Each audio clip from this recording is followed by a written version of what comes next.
जिस दिन मैथ्यू ने उसके लापता होने की सूचना दी और जिस दिन उससे पाया गया, मैथ्यू ने अपने कंप्यूटर से दर्जनों वीडियो और ऑडियो रिकॉर्डिंग हटा दिए। फाइलों को हटाने के लिए आपको एक ऐसा आदमी होना चाहिए जो सिस्टम का पासवर्ड जानता हो। हम जानते थे कि मैट लाइली ने निगरानी कैमरे का फुटेज हटा दिया था। हमारे पास मैट लाइली पर अपनी पत्नी की हत्या का आरोप लगाने के लिए काफी सबूत थे। अब तक निकी के शव की खोज के बाद 4 साल बीत चुके थे और अमांडा, रेबेका और मैथ्यू जॉर्जिया से दूर थे। अपनी मॉम के जाने के बाद लड़कियों को अपने डैड के सहारे की जरूरत थी और वो नहीं जानते थे कि उनके डैड पर किसी को शक है। मॉम को खोने के बाद हमारे लिए डैड ही सब कुछ थे। लेकिन जैसे जैसे वो बड़े हुए, उन्हें एहसास हुआ कि आखिर उनका परिवार क्यों टूट गया। हम बस इतना जानते थे कि मेरी मॉम के परिवार को लगता था कि मेरे डैड ने उनकी हत्या कर दी है। एलेक्स को अपनी मॉम को मैथ्यू के साथ छोड़ने का बेहद अफसोस था, लेकिन जैसे जैसे वो भी बड़ी हुई, वो धीरे धीरे इस सच से समझौता करने लगी कि उस समय उसके पास दूसरा कोई रास्ता नहीं था। शायद उन्हें से हैंडल करना नहीं आता था और मैं इतनी छोटी थी कि पता नहीं था कि उनकी क्या मदद करूं।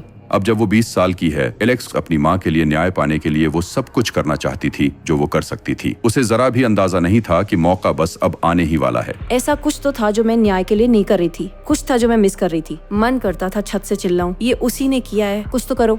मैथ्यू निक्की के जीवन बीमा के पैसे लेने के लिए जॉर्जिया वापस आ गया। जैसे ही वो बिल्डिंग से बाहर निकल रहा था, उसका सामना सार्जेंट रिक्टर से हुआ, जो गिरफ्तारी वारंट लेकर उसका इंतजार कर रहा था। उसे हथकड़ियां पहनाते वक्त उसके चेहरे का उड़ा हुआ रंग देखकर हमें बहुत खुशी हुई। मैंने अपना फोन उठाकर देखा और कहा, ओश, मेरे डैड को गिरफ्तार कर लिया गया है। ये प्रीपेड कलेक्ट कॉल किया है मैट ने, जो ग्विनेथ काउंटी शेरिफ डिपार्टमेंट का एक कैदी है।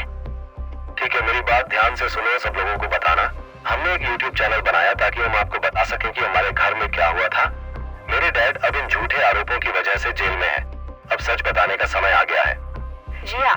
अपने डैड के खिलाफ इकट्ठा किए गए सबूतों से अनजान अमेंडा ने निकी लाइलिस किड्स स्पीक आउट नाम का एक YouTube चैनल बनाया। आखिरकार हमें सच बताने का और उनके झूठ का पर्दाफाश करने का समय आ गया है। अपने वीडियो में उसने उसके पिता के कहे मुताबिक सब किया। इंसल्ट करो और कहो, ये झूठा परिवार नहीं चाहता कि उनकी घिनौनी बातें सबके सामने आए। ये परिवार हमें चुप कराना चाहता है ताकि उनकी घिनौनी बातें सबके सामने ना आए। मैथ्यू ने यह भी जोर दिया कि जब भी कोई पत्रकार अमेंडा से संपर्क करे तो वो उन्हें YouTube वीडियो के बारे में बताए और जल्द ही जॉर्जिया का हर न्यूज चैनल उनके बारे में रिपोर्ट कर रहा था। जनता की राय अमांडा और एलेक्स के पक्ष में बनती बदलती गई। एलेक्स को यकीन ही नहीं हुआ कि उसकी अपनी बहन ने उसे धोखा दिया। सच कहूँ तो मेरा दिल टूट गया है। उन्होंने हमारे परिवार के बारे में बहुत गलत बातें कही। हमारी मोम का ऐसा रूप दिखाया जैसी वो असल में थी ही नहीं। मैं उनसे बहुत नाराज थी क्योंकि उन्होंने वो YouTube वीडियो पोस्ट किए थे। मुझे पता था कि वो ये सब क्यों कर रहे थे। जानती थी कि उनके साथ खेला जा रहा है। डैड के हिसाब से वो लोग हमें डैड से दूर करना चाहते थे, लेकिन हमें पूरा यकीन था कि डैड गुनहगार नहीं है। जैसे जैसे मुकदमे की तारीख नजदीक आई, मैथ्यू ने अमेंडा को ऐसी चीजों से रूबरू कराना शुरू कर दिया जिनसे किसी 14 साल की लड़की का कभी भी सामना नहीं कराना चाहिए। वो मुझे उनके और मॉम के बीच हुए झगड़ों की सारी रिकॉर्डिंग सुनाते थे और मुझे उन पर नोट्स लेने पड़ते थे।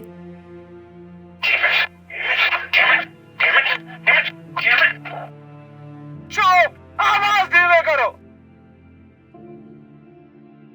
अमांडा जो सुन रही थी उससे आहत होकर वो एक दोराहे पर थी, लेकिन अमांडा अभी भी अपने डैड के प्रभाव में थी। या तो वो अपने डैड की मदद करती, ये मानकर कि भले ही उनके और मॉम के बीच झगड़े और समस्याएं थीं, लेकिन उन्होंने मॉम को नहीं मारा, या फिर वो मना कर देती और कुछ न करने की वजह से अपने परिवार के दोनों पक्षों से अलग थलग पड़ जाती। खोई हुई सी उसने अपने पिता को समझाने की कोशिश की कि उसे सबसे दूर रखें। जब भी मैं उनसे पूछती थी आपका वकील ये क्यों नहीं कर सकता, वो बस कहते थे क्या तुम मुझसे प्यार नहीं करती, क्या तुम नहीं चाहती कि मैं घर वापस आऊं, तुम ही इकलौते हो जिस पर मैं भरोसा कर सकता हूँ। अपने पिता के दबाव और अपने परिवार के समर्थन के बिना असहनीय अकेलेपन से टूटकर अमांडा ने हार मान ली और आगामी मुकदमे में अपने पिता की मुख्य गवाह बनने के लिए सहमत हो गई। मैं अभी भी उनसे प्यार करती हूँ। वो मेरे डैड और उनके साथ बिताए पल मुझे याद है। बस इस बात पर यकीन करना मुश्किल है कि मेरे डैड ऐसा कुछ कर सकते हैं। अपने डैड को खो देना उसके लिए बहुत दुखदाई था। अपने पूरे परिवार की किस्मत अपने कंधों पर महसूस करते हुए उस टीनेजर ने अनिच्छा से अपनी गवाही की तैयारी शुरू कर दी। मैं तो हर वक्त गिल्टी महसूस करती थी, तो मुझे ऐसा लगता था कि मैं अकेली हूँ।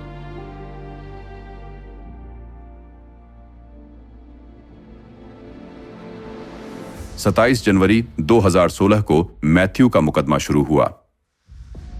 जिला अभियोजक जोन्स ने अपना संबोधन निकी का एक छोटा वीडियो दिखाकर शुरू किया, जिसमें वो अपने पति से एक झगड़े के बाद बात कर रही थी। मेरी दुनिया में स्वागत है, तुमने मुझे बहुत पहले ही मार दिया था। एलेक्स आखिरकार जूरी और जज को बताने के लिए बेताब थी कि इन सालों में उसके मन में क्या चल रहा था।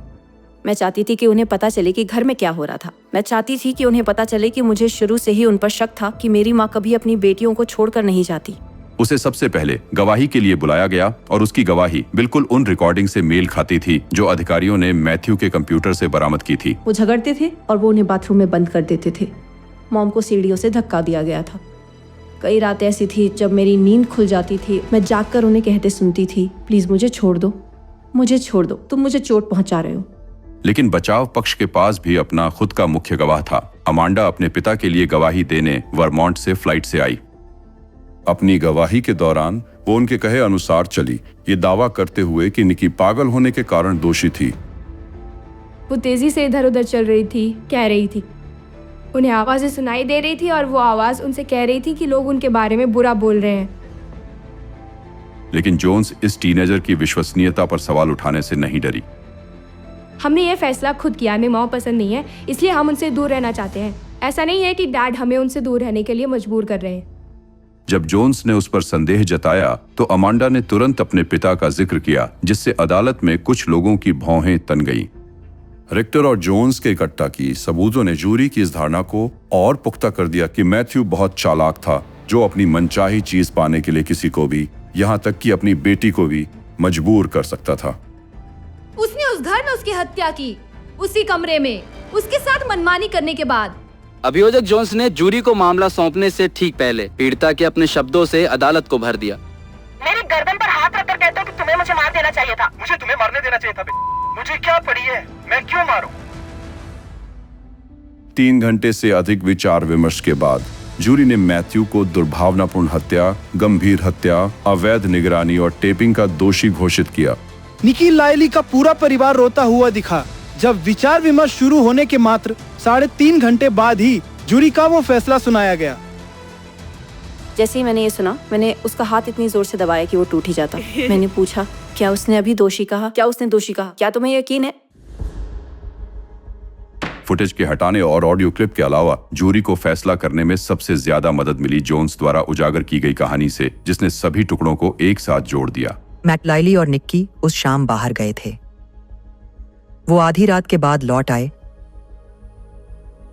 और मुझे लगता है कि उसने उसे ड्रग दिया, GHB दिया। वो बस पूरी तरह से उस पर नियंत्रण पाना चाहता था। उसने ऐसा क्यों किया? क्योंकि वो उसे छोड़कर जा रही थी। उसे कंट्रोल करना पसंद था, इसलिए वो उसे जाने नहीं देने वाला था। अगर मैं तुम्हें नहीं पा सकता तो कोई और भी नहीं पाएगा। सजा सुनाए जाने के बाद एलेक्स अमांडा के मेल मिलाप न करने से दुखी थी। वो अपनी जिंदगी में आगे बढ़ गई इस उम्मीद में कि एक दिन उसकी बहनें समझदारी दिखाकर उसके और एमी के साथ फिर से जुड़ जाएंगी। हमने सिर्फ निकी को ही नहीं खोया था, बल्कि उन दोनों को भी खो दिया। वो मेरी अपनी थी, आज भी उनसे प्यार करती हूँ। मैंने उन्हें पढ़ना सिखाया, सुबह स्कूल के लिए तैयार किया। मैं उनके साथ फिर से रिश्ता बनाना चाहूंगी। मुझे नहीं पता वो दिन कभी आएगा या नहीं, लेकिन मैं चाहती हूँ कि वो जाने कि मेरे दिल के दरवाजे हमेशा उनके लिए खुले हैं। अपने पिता के प्रभाव से दूर होकर अमांडा ने आखिरकार अपने विचारों पर फिर से नियंत्रण पाया और स्थिति का पुनर्मूल्यांकन कर पाई। उसने खुद वो क्लिप सुनी थी। उसने अपनी माँ की चोटों की तस्वीरें देखी। उसने डीए को यह बताते हुए सुना कि निक्की को नशीला पदार्थ दिया गया था और इस सब के ऊपर उसने देखा कि उसके पिता ने उस रात की फुटेज मिटा दी थी।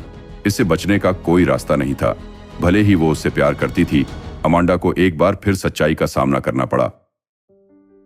और फिर जब मुझे लगने लगा कि वो बेकसूर नहीं है, तो मुझे एक तरह से काट कर अलग कर दिया गया। फिर मैं बस रोने लगी और पहली बार मैं रो रही थी। इतने सालों बाद पहली बार अपनी मॉम और डैड और सब कुछ सोचकर रोई। इस भावनात्मक अनुभव के बाद अमांडा ने अपनी खोई हुई बहन से संपर्क किया। 8 सालों से अधिक समय तक दोनों पूरी तरह से अलग थलग थीं, एक दूसरे से बात भी नहीं करती थीं। हालांकि सच्चाई सामने आने और न्याय मिलने के कारण उन्हें अब एक नई शुरुआत करने का मौका मिला था। अब जब हमने अपना रिश्ता फिर से जोड़ लिया है तो बहुत ही अच्छा लग रहा है। पिछले साल मैं अमांडा को पहली बार उसके हॉस्टल में शिफ्ट होने में मदद करने गई थी और जब मैं प्लेन पर चढ़ी तो मैं बच्चे की तरह रो पड़ी क्योंकि सोचा नहीं था जिंदगी इतनी बदल जाएगी। अमांडा इतने समय से अपना दुख अंदर छिपाए हुए थी, लेकिन अब जब वो एलेक्स और अपनी मौसी के साथ फिर से मिल गई थी तो वो आखिरकार अपने दर्द को समझ पाई और अपने पिता की लगातार नफरत के बिना अपनी माँ के बारे में नए सिरे से सोच पाई। अब जैसे मैं अपनी मॉम के परिवार से फिर से जुड़ गई हूँ तो अब मुझे उनके बारे में सोचने के काफी मौके मिलते हैं और मुझे सच में लगता है कि वो मुझ पर गर्व करेंगी। उनसे दोबारा बात कर पाऊँ तो उन्हें बताऊंगी कि मैं उन्हें कितना याद करती हूँ। उसे जानने वाला हर कोई जानता था कि निकी एक फाइटर थी, महत्वाकांक्षी, दृढ़ विश्वास रखने वाली थी, लेकिन जितनी मजबूत बाहर से थी, घर पर वो चुपचाप सब सहती रहती थी, ये साबित करते हुए कि दुर्व्यवहार किसी के भी साथ हो सकता है, क्योंकि इसके कई पीड़ित चुपचाप सहते रहते हैं। उनकी स्मृति का सम्मान करने के लिए अमांडा, एलेक्स, एमी और रेबेका चाहती हैं कि दुर्व्यवहार की हर पीड़िता को पता चले कि इससे निकलने का कोई ना कोई रास्ता जरूर होता है। दुर्व्यवहार का शिकार होने पर लोगों के मन में एक शर्मिंदगी भी जुड़ी होती है, लेकिन आपने कुछ गलत नहीं किया है। गलत है वो जिसने ऐसा किया है। आप प्यार और सम्मान दोनों के बराबर के हकदार हैं। किसी न किसी को जरूर बताएं, आप अकेले नहीं हैं।